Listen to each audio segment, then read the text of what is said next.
Eu ainda lembro da primeira vez que o telefone tocou, o nome dela surgindo no visor como se fosse apenas mais uma ligação rotineira. Só que não era. Diane estava morta havia 6 meses. Na hora achei que fosse algum tipo de erro bizarro do sistema ou talvez algum número sendo reaproveitado por outra pessoa. Não consegui atender. Fiquei apenas olhando, o coração batendo forte, a boca seca. Quando o telefone parou de tocar, pensei, isso não está acontecendo. Me forcei a acreditar que era apenas coincidência, talvez um golpe. Mesmo assim, não consegui ignorar o calafrio que subiu pela minha espinha. O segundo toque veio no dia seguinte. Novamente Diane. Desta vez, o pavor tomou conta de mim. Deixei o celular em cima da mesa e saí de casa. Como se me distanciar do telefone fosse me proteger de seja lá o que estivesse acontecendo. Mas a realidade me seguia, e aquela sensação de que algo estava errado me consumia. Quando voltei para casa mais tarde, o celular mostrava uma chamada perdida. Diane. Eu comecei a suar frio e dessa vez não era apenas medo. Era confusão, um tipo de pavor misturado com incredulidade. Será que alguém estava brincando comigo? Mas como, se ninguém sabia? Não havia como alguém usar o número dela. O telefone dela havia sido enterrado com ela. Passei aquela noite em claro, pensando nas 1000 possibilidades. Hackers, coincidência, até mesmo problemas técnicos. Mas nada me fazia sentido. E o pior de tudo, um pedaço de mim queria acreditar que era ela de alguma forma. O luto pode fazer isso com a gente. Na terceira chamada, não resisti. Atendi. Alô? Silêncio. Meu coração quase parou. Não havia nada, nenhum som, apenas o vazio do outro lado. Esperei, tentando respirar fundo, mas não conseguia me acalmar. Desliguei rápido, sem saber o que pensar. O medo se transformou em pânico puro. Alguma coisa estava errada, algo que não podia ser explicado de forma racional. Foi então que comecei a ter os pesadelos. Sempre a mesma coisa. Estava em um lugar comum, como uma rua ou uma loja, mas de repente tudo começava a escurecer. Ao longe eu via Diane. Ela estava lá, imóvel, me observando com aquele sorriso sutil, como se soubesse algo que eu não sabia. Eu acordava suado, o peito doendo de tanto respirar rápido. E então, como se não fosse bastante, o telefone tocava. Diane, sempre ela. Aos poucos, as ligações ficaram mais frequentes. Eu comecei a evitar o celular, deixava em outra sala, mas o toque me perseguia. Não importava onde eu estivesse, eu sempre ouvia aquele som e via o nome dela no visor. Foi numa noite particularmente difícil após mais um dos sonhos que algo mudou. O telefone tocou mais uma vez. Eu o peguei, a mão tremendo, e olhei para o número. Diane. Com raiva e medo, atendi de novo, mas dessa vez falei antes mesmo de ouvir o silêncio. O que você quer? Quem está fazendo isso? Nada, apenas o silêncio. De repente, ouvi uma risada. Não uma risada leve, mas algo distante, quase indistinguível, como se estivesse vindo de algum lugar muito longe. E então, a ligação caiu.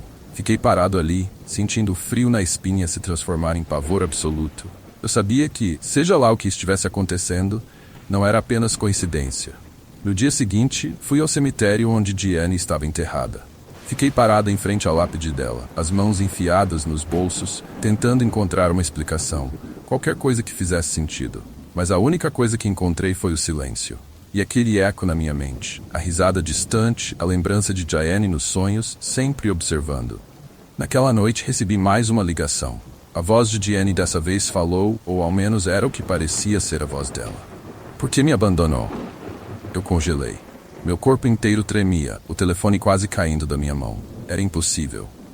Ela não podia estar falando comigo, mas aquela voz era a dela.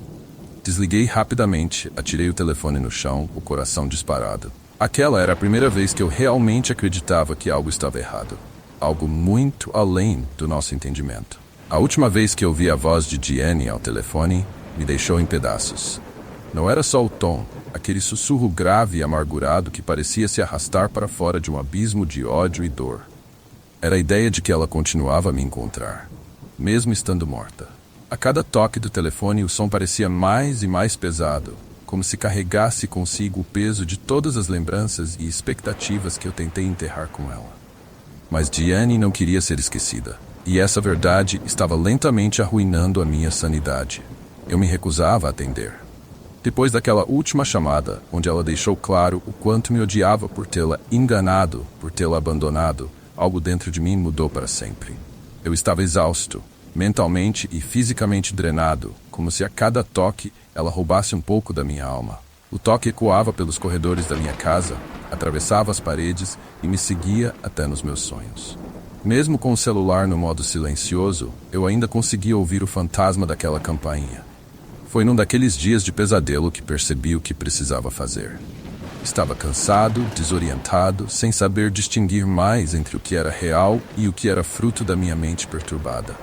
Peguei meu celular, aquele Samsung Galaxy que havia sido testemunha de todas essas ligações, e caminhei em direção ao banheiro.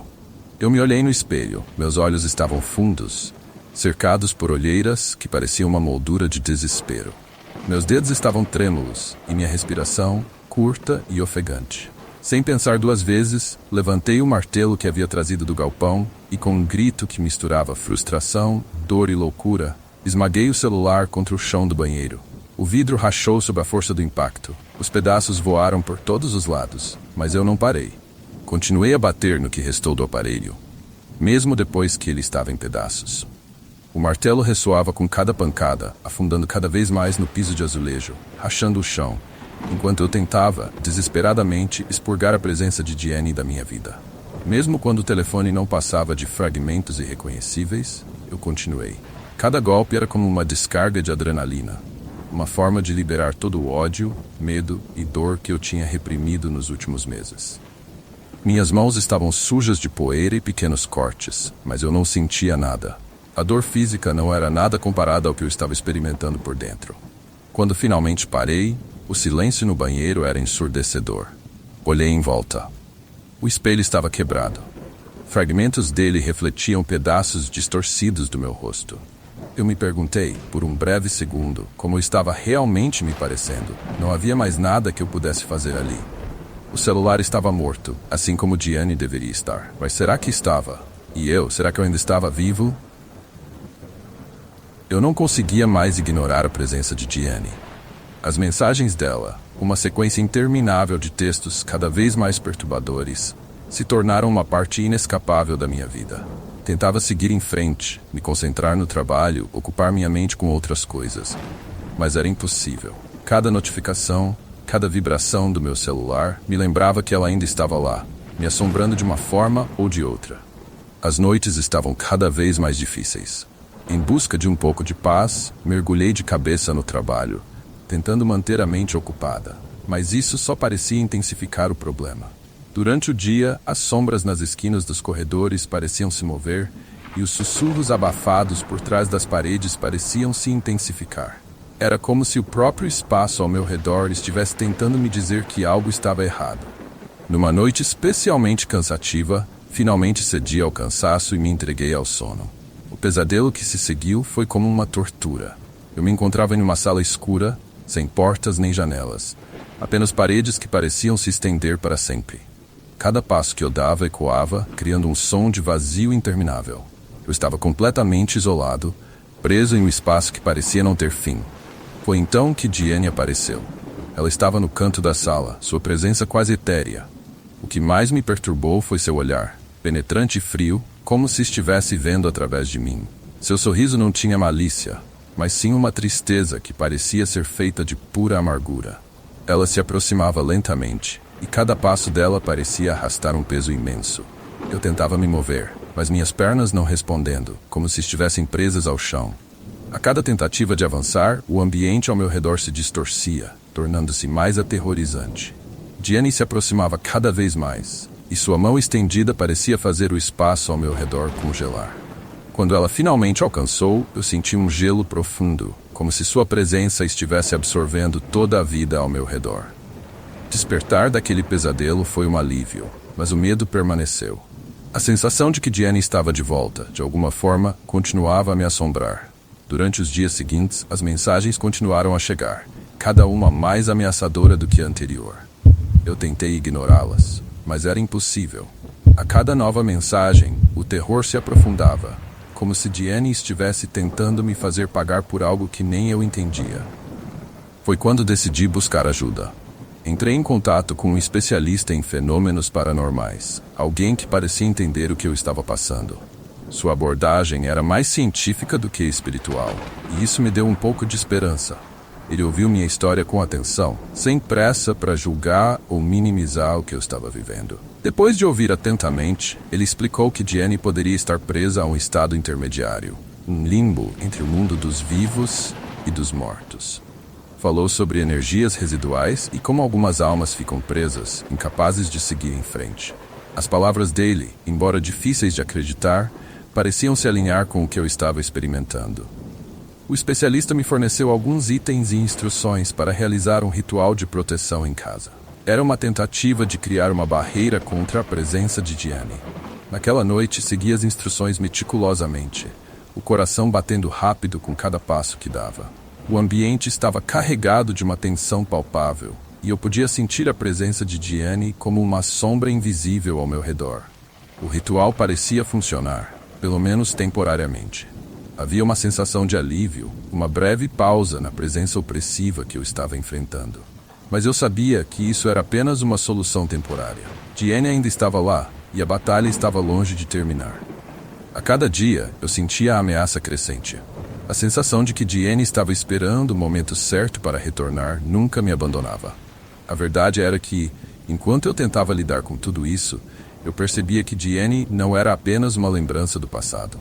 Ela era uma sombra constante, um lembrete doloroso de uma dor que parecia nunca acabar. E enquanto eu me preparava para enfrentar o que vinha a seguir, a única certeza era que a luta estava apenas começando. A sensação de alívio que eu experimentara após o ritual de proteção foi efêmera. O espaço ao meu redor parecia ter sido aliviado, mas a ameaça de Jenny nunca desapareceu completamente. Cada vez que fechava os olhos, era como se uma cortina de sombra se abaixasse, me transportando para um lugar onde a presença dela era mais forte e mais palpável do que nunca. Foi numa dessas noites tormentosas que o verdadeiro horror começou. Eu havia tentado seguir em frente, tentando reconstruir um senso de normalidade, mas a perturbação de Jenny estava sempre presente. Às vezes, a sensação de que ela estava observando cada movimento meu era quase insuportável. As mensagens diminuíram, mas a ausência delas apenas deixou o espaço mais carregado de uma tensão que parecia se materializar em algo mais profundo e sombrio. Naquela noite, eu estava deitado na cama, tentando desesperadamente relaxar, quando o som de uma notificação fez meu coração acelerar. A tela do meu celular acendeu e eu olhei com relutância para o nome que aparecia: Jenny. Mas ao invés de uma mensagem, havia uma chamada perdida. Olhei para o relógio. Era exatamente meia-noite. A sensação de que algo terrível estava prestes a acontecer me envolveu como uma capa de gelo. Não consegui resistir. Decidi ligar de volta, o medo e a curiosidade lutando dentro de mim. O telefone tocou algumas vezes antes de ser atendido. A voz do outro lado era um sussurro frio e penetrante. Uma voz que parecia arrastar um peso de séculos. Jenny estava mais clara do que nunca, suas palavras carregadas de uma tristeza tão profunda que parecia ecoar pela eternidade. Você ainda está aqui, ela disse, sua voz carregada de uma melancolia que se transformou em um grito de desespero. Você se lembra de mim? Sim, respondi, tentando manter a calma. Eu lembro de você, mas o que você quer? Havia uma luz, um fim para a dor, ela murmurou. Eu esperava que você pudesse me ajudar a encontrar esse caminho, mas agora parece que estou mais perdida do que nunca. O som de sua voz fez minha pele arrepios. A sensação de frio se intensificou, e o ambiente ao meu redor parecia começar a se distorcer. Os objetos em meu quarto, antes familiares, pareciam se transformar em sombras ameaçadoras. A cada palavra de Jenny, a sensação de que algo estava prestes a romper a realidade se intensificava. Você não pode me ajudar, Jenny continuou. Sua voz agora uma mistura de raiva e desespero. Eu sou uma parte de você agora. Você não pode escapar do que você não pode ver. A dor que você sente, a solidão, é minha também. O ar ficou pesado, e eu senti uma presença física ao meu redor, como se Jenny estivesse realmente ali, ao meu lado. Meu coração estava batendo rápido, e eu percebi que não estava apenas enfrentando uma manifestação espiritual. Algo mais profundo e mais ameaçador estava se formando. Algo que se alimentava da minha própria dor e medo. Eu não vou deixar você me dominar, eu gritei, tentando reafirmar minha presença. Eu não vou ser sua prisão. Jenny riu, uma risada que parecia vir de um lugar de pura loucura. Você já está em minha prisão. Toda a sua vida, toda a sua existência está entrelaçada com a minha dor. Não há escape. De repente, o ambiente ao meu redor se tornou ainda mais caótico. As sombras se torciam e se esticavam, criando formas distorcidas que pareciam se mover com vida própria. Meu quarto estava se transformando em uma cena de terror, com as paredes começando a se fechar, e eu sentia a sensação de que estava sendo pressionado por uma força invisível. A voz de Diane parecia estar por toda parte. A realidade ao meu redor se desfazendo em uma mistura de pesadelos e realidade distorcida. Eu estava lutando para respirar, tentando me agarrar à sanidade enquanto o espaço se tornava cada vez mais opressivo. Foi então que uma ideia desesperada surgiu. Eu sabia que precisava fazer algo drástico para quebrar o controle que Diane parecia ter sobre mim. Com uma determinação renovada, eu me levantei e fui até a gaveta onde guardava os itens do ritual de proteção. Peguei os objetos e comecei a prepará-los novamente, esta vez com uma urgência desesperada. O ambiente continuava a se distorcer, mas eu não podia parar. Precisava criar uma barreira, um espaço seguro que pudesse me proteger dessa influência maligna. Eu segui os passos do ritual com uma precisão frenética, sentindo a presença de Diane se aproximando cada vez mais. Enquanto realizava o ritual, a pressão ao meu redor começou a diminuir. A sensação de opressão foi se dissipando e as sombras começaram a recuar. O quarto voltou lentamente ao normal, embora o medo e a exaustão ainda estivessem presentes.